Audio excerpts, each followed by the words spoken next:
Ça va, monsieur Johnson? Ça va, mais j'ai quand même bien mal. Ça fera donc $12 000. Quoi? Ah non, mais mon assurance prend tout en charge. Et non, votre assurance rembourse uniquement 1 heure d'anesthésie. Malheureusement, il y a eu des complications et le docteur Jackson a dû pratiquer une seconde anesthésie.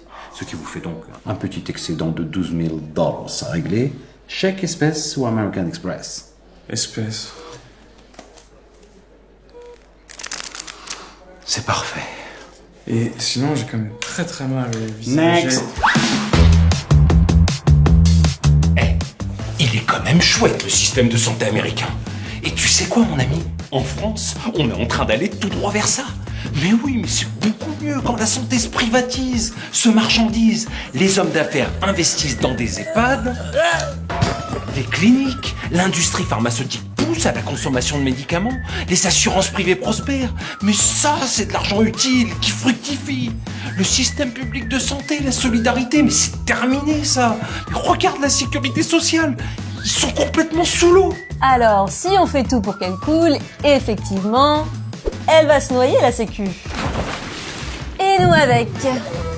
En revanche, ce qu'on pourrait décider tout de suite là, c'est de sauver notre système de santé et même de le métamorphoser pour qu'il soit beaucoup plus performant, intelligent, égalitaire, universel et que la sécu rembourse tous les soins à 100%. Quoi? Mais vous avez déjà entendu parler du trou de la sécu?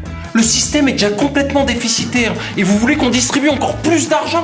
Alors, le trou de la sécu, effectivement, il est en partie causé par une augmentation des dépenses, ce qui est normal et souhaitable pour une société prospère. Mais il se creuse principalement à cause d'une baisse constante des recettes. C'est-à-dire qu'on sort chaque jour un peu plus d'argent de la tirelire, mais surtout, on la remplit de moins en moins. Et ça, c'est un choix politique. Depuis les années 90, l'État n'arrête pas d'offrir des réductions de cotisations aux entreprises. Oui, enfin, le trou de la sécu, c'est surtout à cause des fraudeurs. Les soi-disant chômeurs, les arrêts maladie bidons, les allocations familiales à gogo. Bien sûr qu'il faut lutter contre la fraude. Mais savez-vous que les plus gros fraudeurs sont les professionnels de santé et les entreprises qui ne paient pas leurs cotisations? Donc la priorité, c'est déjà que chacun paie ce qu'il doit. Mais ça suffirait pas du tout à combler le déficit.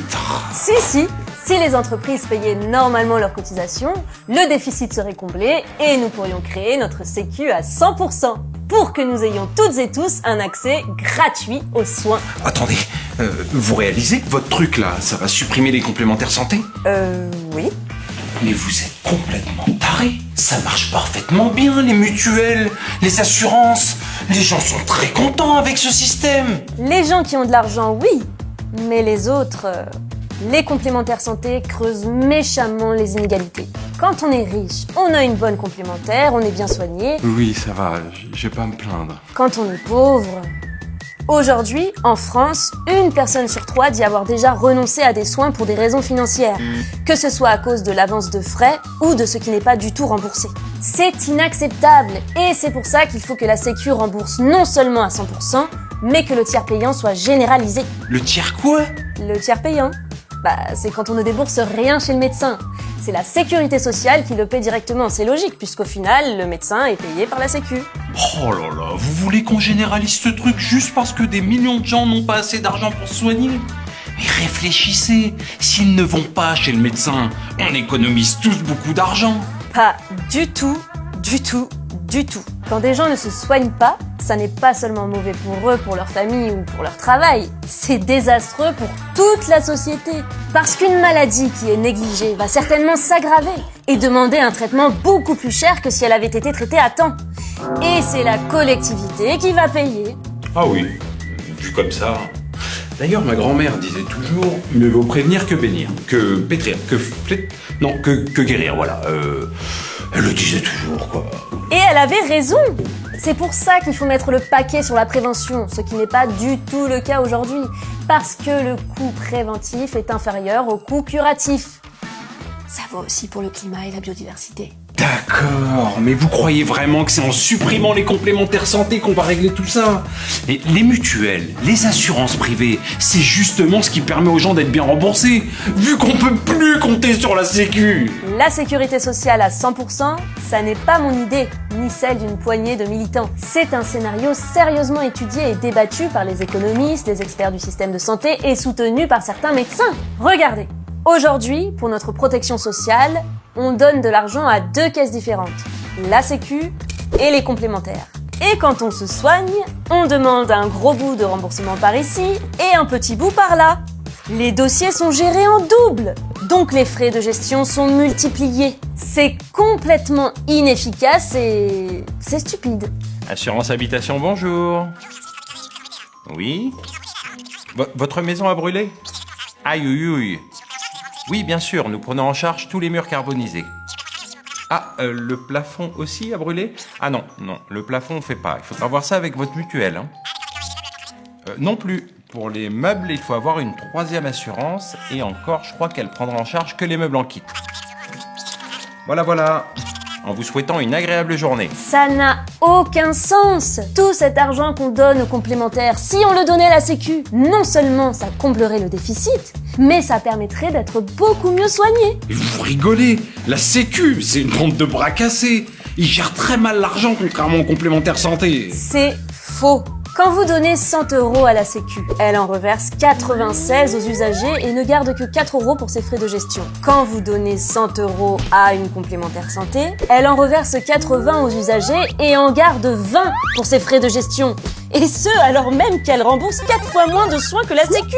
Elles utilisent beaucoup moins bien notre argent. Évidemment, puisqu'avec, elles font du marketing, de la pub, et dans le cas des assurances, elles rémunèrent leurs actionnaires. Donc vouloir une caisse unique, ça n'est pas seulement plus solidaire, mais beaucoup plus efficace. Et tous les gens qui bossent pour les complémentaires santé, vous y avez pensé?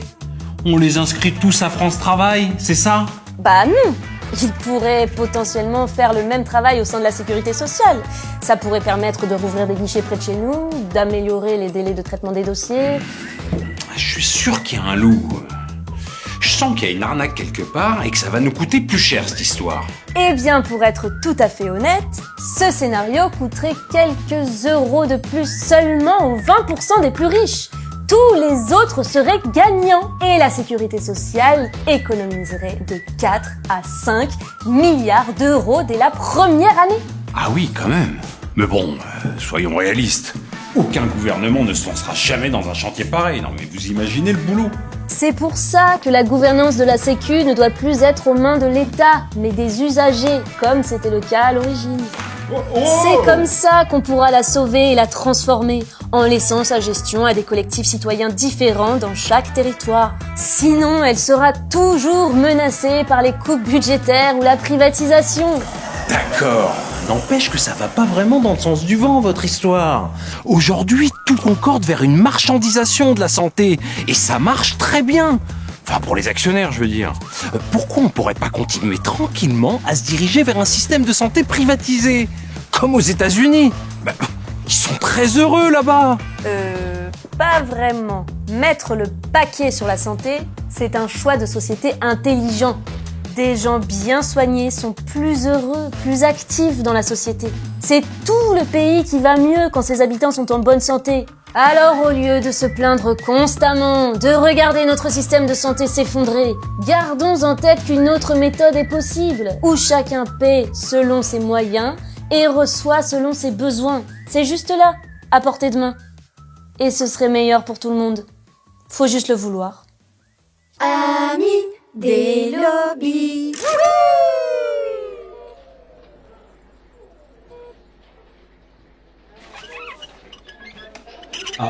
Désolé, monsieur Johnson, votre assurance ne prend pas en charge le fauteuil. Mais par contre, vous avez le droit à des béquilles. Ouais. Ah non, autant pour moi, c'est juste une béquille. Ah, mais c'est pas une béquille, c'est une canne. Voilà, c'est bien ça, la canne en buis, modèle 1952. Et si jamais j'ai à nouveau la douleur... Je vous invite à vous diriger vers la sortie. Thank you. Bonne soirée, docteur. Next.